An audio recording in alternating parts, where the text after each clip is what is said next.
Alright, here is the long-awaited review of the Machine Gear Loader. Rawr to you too. Let me go ahead and turn this sucker off by the magic switch in the back. The first thing that I noticed about the gear loader is it is light. It is 14 ounces, I believe, with batteries. Aaron Fraher, I've never heard your last name pronounced spelled, so don't butcher me for that.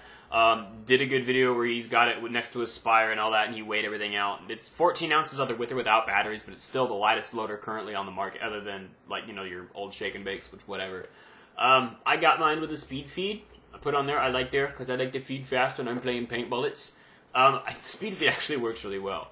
I think it's a little bit more reliable than the spine that I've got on my rotor. I'll do, I guess, a shake test for you guys later, and we'll see how that goes.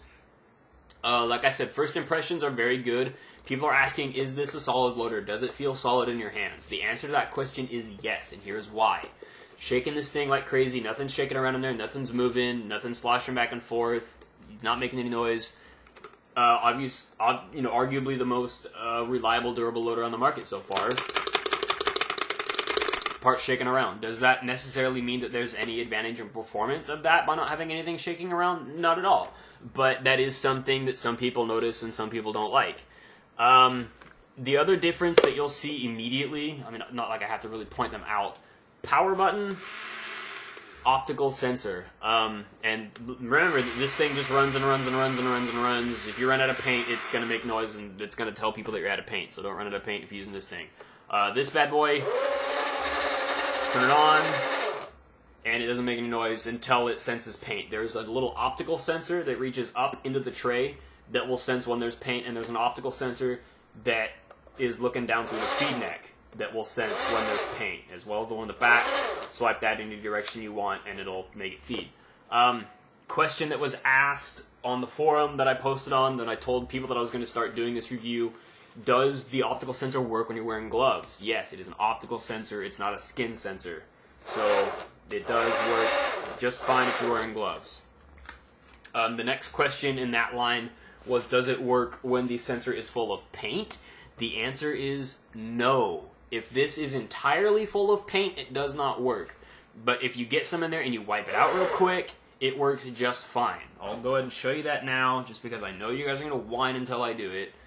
Believe me, I would too. So completely full of paint in the back there. Nothing doing, not going down. But give that just a quick wipe.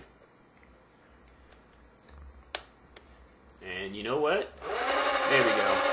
You got to dig it out, but it works after that to a certain extent. So not a total deal breaker, but I guess don't get shot in the sensor of your loader. That's just going to be the moral of that story. It's good for people to know. Not a deal breaker.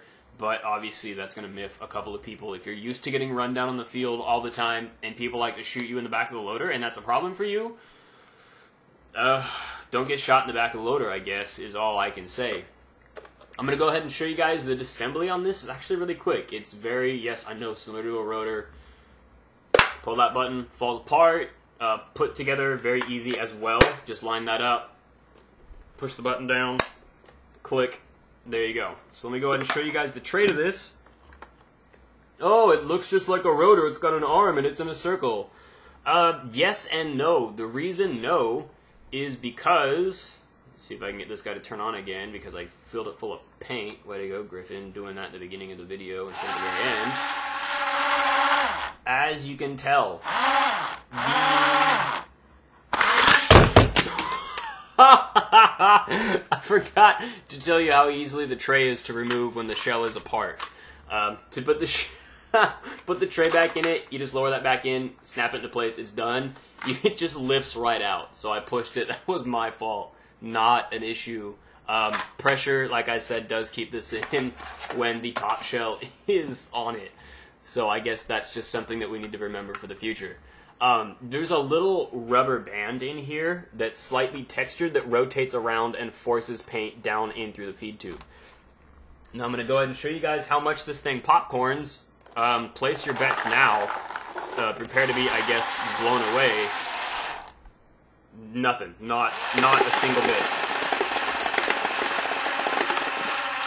Nothing popping out. I didn't have to move that at all, and it fed every single paintball in here. You can't say that about any other loader. Even with the spring ramp on the spire, if you just sit it here and you feed paint, you're going to get some caught in the back and you're going to get some caught in the front. The shell is made as it curves. The entire thing is directed to feed paint towards the middle here. There's no spot on this loader that you can set a paintball where it doesn't roll right into that feed system. So that was very, very nicely designed. He did a very good job of that. Another really cool thing that I want to show you guys, Ken Bryson did this in his quick review, but he did it with only 2 paintballs. I've glued 6 paintballs together in pairs, and I'm going to show you guys, if I can get this, I guess, to work very well, that this feeds just right. It just sends them right down. It doesn't stop, it just sends them right in. I'll do it again for you guys that missed it. It's awesome. Feeds them, no problem. Yes, they are still stuck together. So it's not going to jam. I've had this paint, has been in my closet for about 4 months now. It took a move down to California from Washington through the drive. This red and orange stuff, very squishy. I hit some of it with a spray bottle earlier today. I left it out in the sun all day. It's about as bad as paint can get. I have not had this jam at all. I had it on a number of different guns today, shooting it, fed very consistently, fed very well. You know, and another advantage that I see is when you run out of paint, you can see this thing isn't doing anything. You run out of paint with a rotor, and it's just going to scream. For those of you guys that own, I think the Empire Z2s don't have that issue.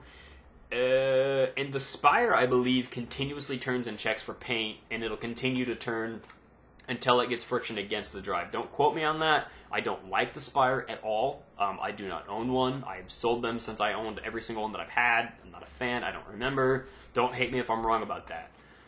So that's just a really quick and dirty review on this and how this all goes together and how it works. Overall, it's a very solid loader, a very solid design. There are things that can be improved upon. Obviously, a lot of guys really don't like the material that this is made out of. It reminds them of the old Halos and Velocities that had feed neck issues. So go ahead and look at the feed neck on the rotor. I could have my dowel calipers out, but I'm too lazy. So it's nice and thick. That's another thing people like. This is really thick. It's all one piece down here.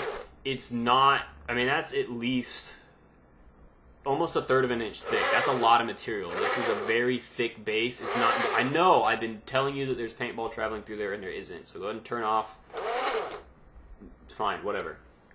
So that's the gear loader from Machine Paintball. I tried to keep this thing short and quick. I will do a more in-depth look at it later.